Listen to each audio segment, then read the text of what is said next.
हाँ भाई बच्चों, अब हम लेक्चर नंबर 2 स्टार्ट कर रहे हैं डाइसैकेराइड का। अब डाइसैकेराइड क्या है, पहला इसका एग्जांपल है सुक्रोज। तो सुक्रोज किसका डाइसैकेराइड है, इसकी महत्वपूर्ण बात है वो है अल्फा डी ग्लूकोज और बीटा डी फ्रक्टोज का सुक्रोज एक अपना डाइसैकेराइड होता है। देखो ये अल्फा डी ग्लूकोज की स्ट्रक्चर है, इसमें ओ एस समूह नीचे की ओर होता है, यहाँ पे ओ एस समूह नीचे की ओर होता था। अब ये आपको देखना है फ्रक्टोज की स्ट्रक्चर इस प्रकार की होती है। अब इनके मध्य एक ग्लाइकोसाइडिक लिंकेज बनती है जल का अणु निकलने के बाद।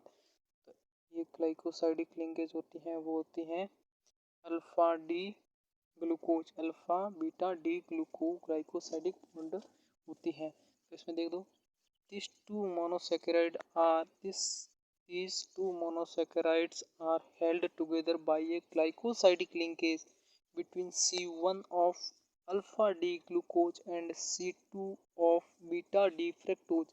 Since the reducing group of glucose and fructose are involved in glycosidic bond formation, sucrose is a non-reducing sugar.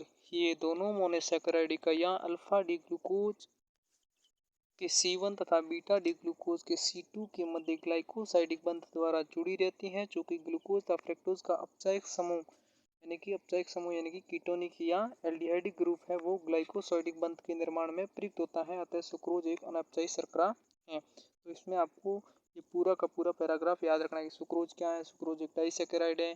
किसका डाइसैकेराइड है? Alpha D glucose plus beta D fructose का। इसमें कौन सी ग्लाइकोसाइडिक बॉन्ड होते हैं? Alpha 1 2 alpha beta glycosidic bond. Glycosidic बंध क्या होता है? ये एक निर्जलीकरण बंध होता है, डिहाइड्रेशन के पश्चात बनता है। तो अब हम यहाँ पे देख सकते हैं ये अल्फा डी ग्लूकोज और बीटा डी ग्लूकोज के बारे में। सुक्रोज एक क्या है? नॉन रिड्यूसिंग शुगर है, जबकि ग्लूकोज फ्रक्टोज क्या है? हाँ यस, ये एक रिड्यूसिंग शुगर है। अब हम इसका देख लें अगला पोर्शन बिना कोई टाइम गमाए। अब इसका दूसरा है वो एग्जाम्पल है वो है आपका सुक्रोज। कौन सा है? सुक्रोज। माल्टोज पहला सुक्रोज होगा, अब दूसरा माल्टोज है। Maltose is a compost of 2 alpha D glucose units in which C1 of one glucose is linked to C4 of another glucose unit. The free aldehyde group can be produced at C1 of second glucose in a solution and it show reducing property, so it reducing sugar. अब यहाँ पे देखो ये maltose है, maltose है तो इसमें देखो ये माल्टोज है तो इसमें क्या है? अल्फा डी ग्लूकोज और अल्फा डी ग्लूकोज, यानी कि माल्टोज क्या है? दो molecule when 2 molecule of alpha D glucose combine होकर के यौगिक बनाता है उसे बोलते हैं माल्टोज। और माल्टोज में क्या होता है? Alpha D glucose plus alpha D glucose की दो यूनिट है। बॉन्ड लिंकेज कौन है? 1 4 कौन सी होती है? 1 4 ग्लाइकोसाइडिक बंध इसमें होता है माल्टोज। अब ये भी आपको याद रखना है। अब हम आगे चलते हैं, इसका अगला पोर्शन लेते हैं अपन का लैक्टोज। अब लैक्टोज में हम बात करें तो लैक्टोज की बात करें तो हमें पता है लैक्टोज ग्लूकोज प्लस गैलेक्टोज का बहुलक होता है। तो लैक्टोज है वो बीटा डी गैलेक्टोज और बीटा डी ग्लूकोज का पॉलीमर बहुलक यानी कि डाइमर होता है।